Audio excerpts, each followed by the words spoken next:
El 4 de noviembre de 2019 era un día despejado y sin viento en el estado de Sonora, al noroeste de México.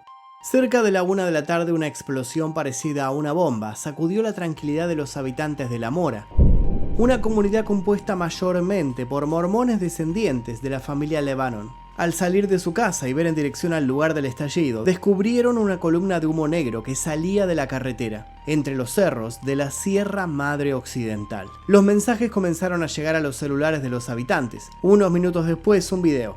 Un hombre se había acercado lo suficiente al lugar del incendio para descubrir que en el centro de todo había una camioneta incendiada. Poco antes, ese vehículo había salido del pueblo con una mujer al volante. La mujer se llamaba Ronita María Miller e iba con sus 4 hijos. Todos estaban en el interior del vehículo, calcinados.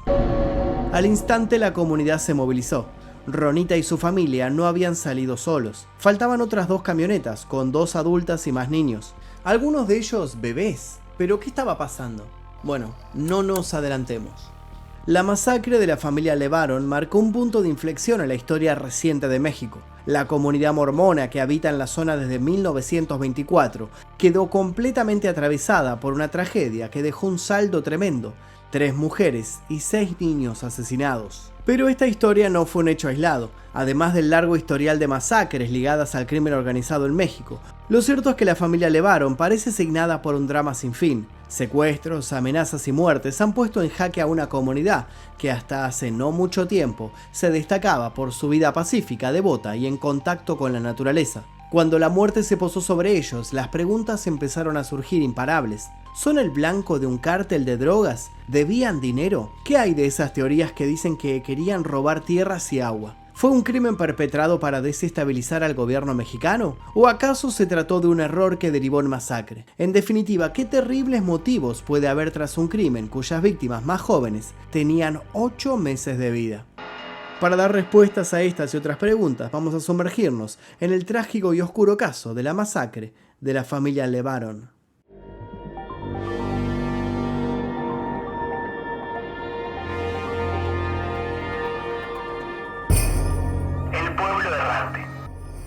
Para entender cuáles son las características de una familia como la Lebaron, es necesario remontarse a muchas generaciones atrás, y muchísimas más personas de las que podríamos imaginar en un principio. Esta historia comenzó realmente en 1845, cuando los mormones se establecieron en Lago Salado, Utah.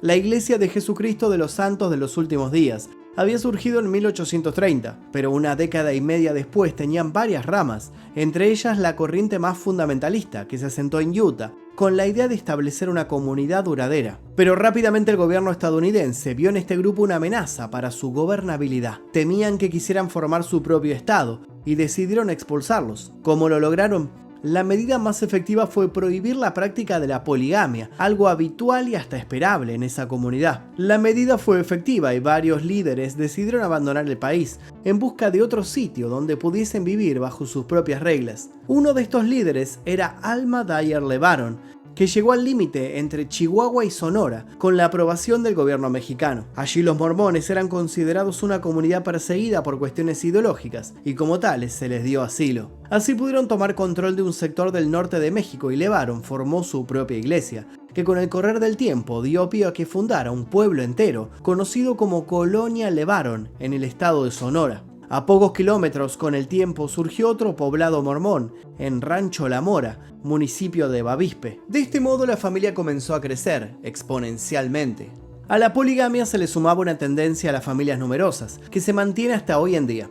El árbol genealógico Lebaron se hizo realmente muy frondoso y comenzó a ser habitual que cada hombre tuviera un promedio de 50 hijos con varias esposas diferentes. No es extraño entonces que la cantidad de nietos rápidamente llegara a los cientos. Por poner un ejemplo, se estima que el bisabuelo Lebaron, aquel que llegó a fundar el pueblo, tuvo 10.000 descendientes directos en apenas 4 generaciones. A la vez comenzaron a comunicarse con comunidades vecinas porque el pueblo les comenzó a quedar chico. La industria principal que sostuvo desde sus orígenes a la población fue la siembra de nogales y la comercialización de sus nueces. Pero conforme la familia fue en aumento, las oportunidades laborales comenzaron a escasear y muchos jóvenes decidieron buscar suerte en Estados Unidos. Así el mapa de influencia de los Lebaron se fue ampliando a la par de su tasa de natalidad.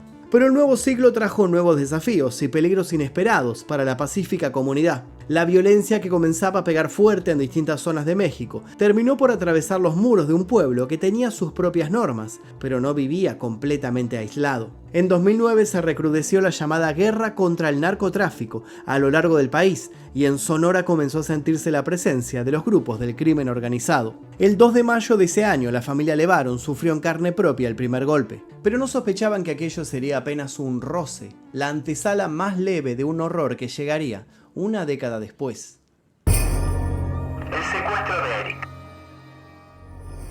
El apellido LeBaron saltó a las páginas policiales de los periódicos mexicanos por primera vez a raíz de un caso rodeado de tensiones e incógnitas. Eric LeBaron tenía 17 años cuando fue secuestrado por un presunto cártel de narcotráfico que pidió el pago de un rescate de 1 millón de pesos mexicanos. La noticia tuvo amplia cobertura y abrió un debate impensado cuando la familia LeBaron anunció públicamente que no tenía intenciones de pagar un solo centavo. Benjamin LeBaron se convirtió en uno de los portavoces del clan y explicó ante las cámaras de televisión y los diarios que deseaban fervientemente que Eric fuera liberado, pero que no entraría al juego propuesto por las mafias. En un arriesgado movimiento, algunos leyeron que la familia le estaba plantando cara a las organizaciones delictivas.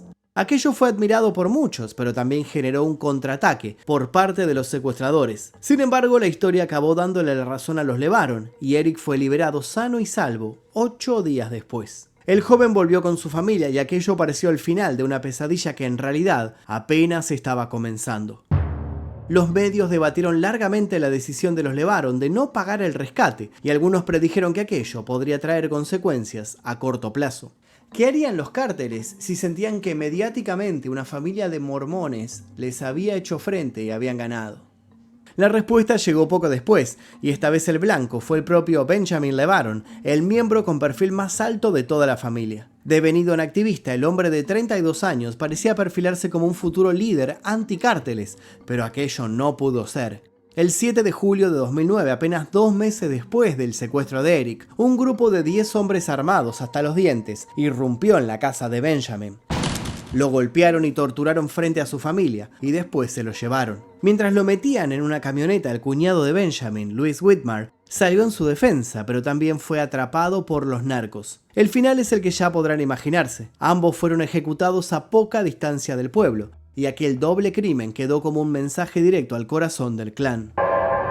Pero otra vez el grupo se mostró unido y fuerte. Los asesinatos de Benjamin y Luis fueron el empujón para que más portadores del apellido se alzaran pidiendo por la paz en México. Durante los 10 años siguientes, Julián LeBaron se convirtió en el vocero que siguió los pasos de Benjamin. Por su lado, Alex LeBaron González se lanzó a la política y llegó a ser diputado por el PRI. Cuando parecía que a pesar de la resiliencia los LeBaron se habían vuelto a levantar de las cenizas, se estaba terminando de planificar una masacre que superaría todos los límites y volvería a poner a la familia en el ojo de una despiadada tormenta. Una terrible emboscada.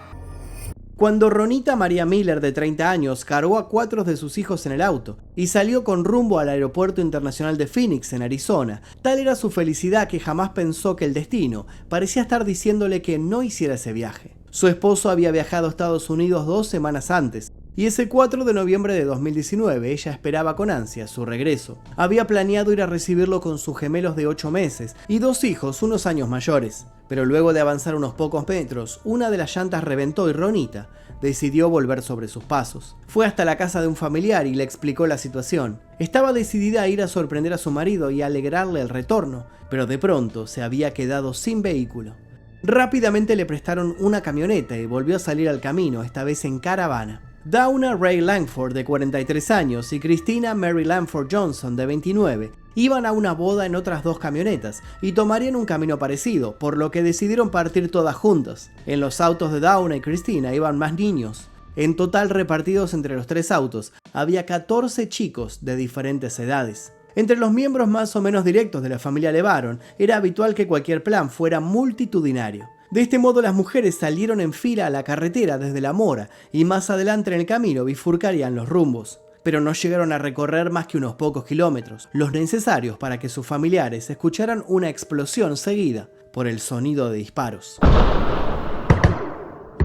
En un punto determinado del mapa, entre los pueblos de San Miguelito en Sonora y Pancho Villa en Chihuahua, algo cambió el rumbo de los acontecimientos de manera brutal.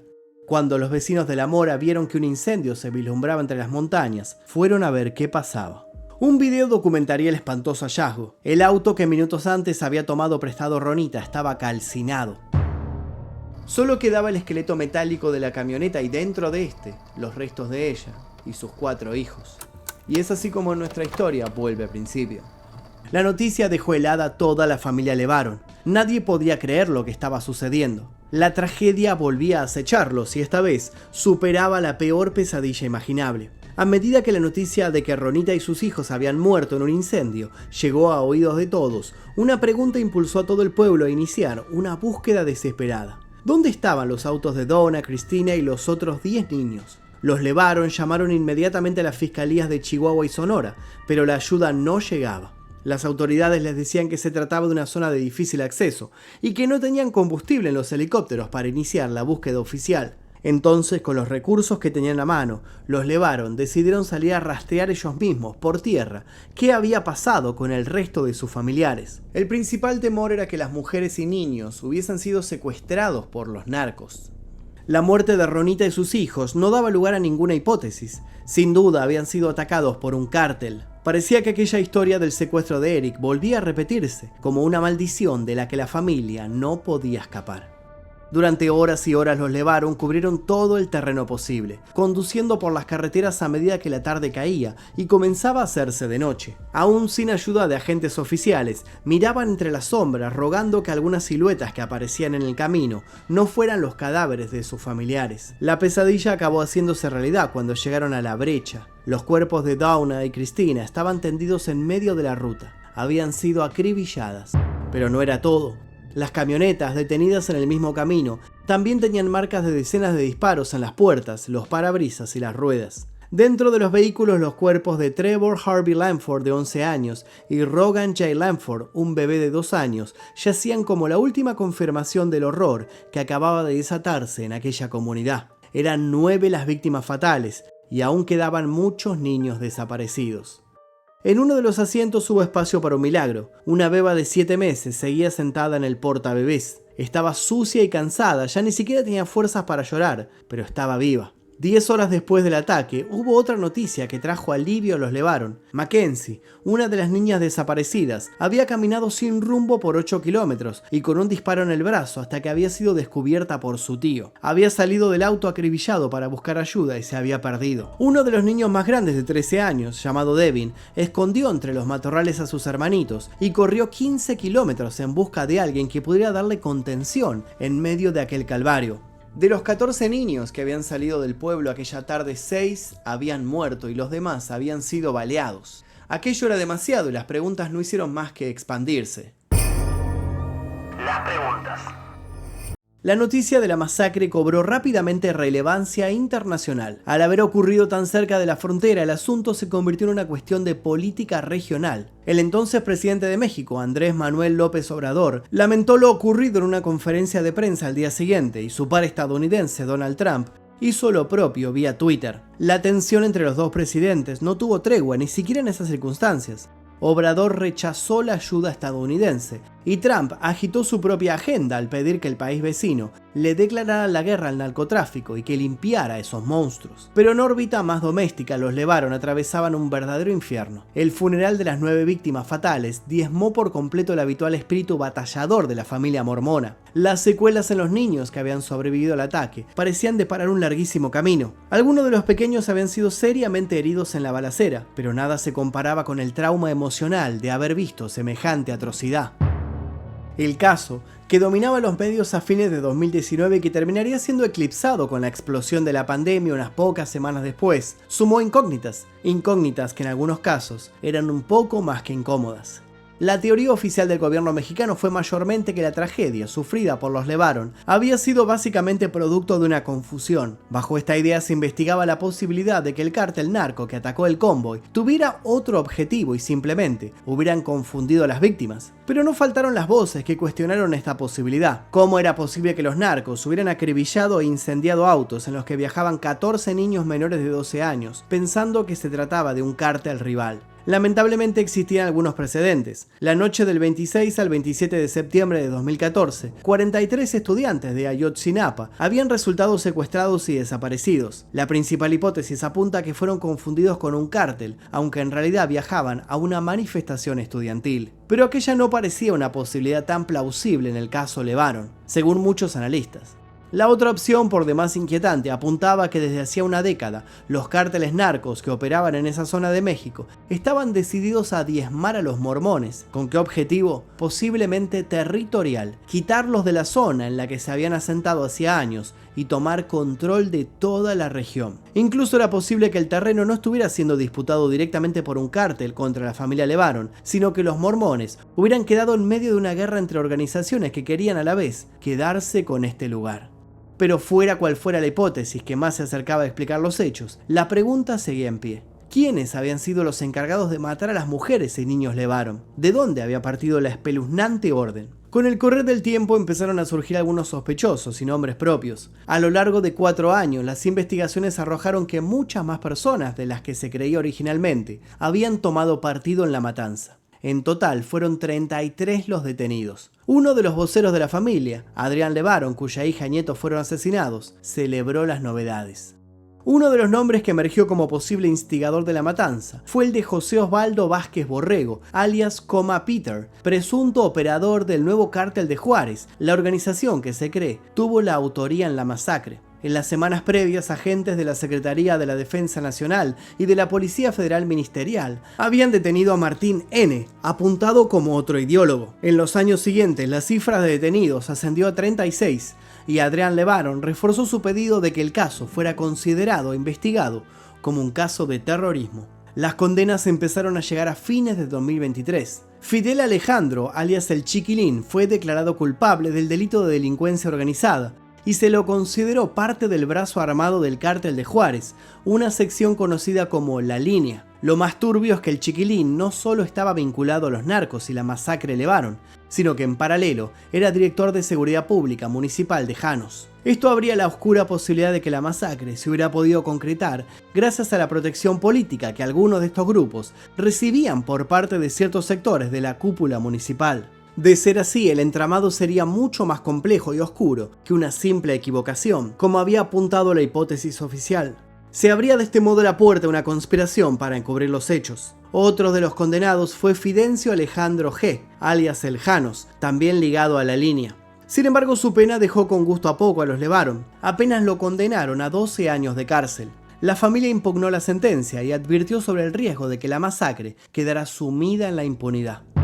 Por el lado de la autoría intelectual se apuntó contra Leonardo Luján Saucedo, alias Chamona, quien hasta el momento de la filmación de este video no ha tenido ninguna condena. De hecho, a pesar de todos los investigados, el paso de los años ha sumido a la comunidad en la sensación de que nunca quedará del todo claro qué pasó ese 4 de noviembre de 2019. Caso abierto. A poco de haberse cumplido 5 años de la masacre, la comunidad LeBaron nunca volvió a ser la misma. La primera consecuencia directa fue el miedo, la segunda, el éxodo. En los meses posteriores a la masacre, el temor se instaló en los diferentes núcleos familiares mormones, y fueron muchos los que decidieron alejarse lo más posible de la mora y aquellos sitios en los que se habían instalado. En medio de una campaña mediática que por momentos se tornó especialmente crítica hacia la familia LeBaron, a quienes incluso acusaron de querer apropiarse de recursos naturales o estar ligados al Chapo Guzmán, el clima se enrareció aún más. Vale la pena aclarar que los miembros de esta comunidad mormona fueron señalados por cometer constantes palizas, matrimonios de menores y otros abusos en el libro de memorias La hija del polígamo, que escribió una mujer que se fugó del clan, Ana LeBaron. Para muchos, a pesar de que se muestran como vulnerables, los LeBaron tienen terribles secretos que aún no han salido a la luz.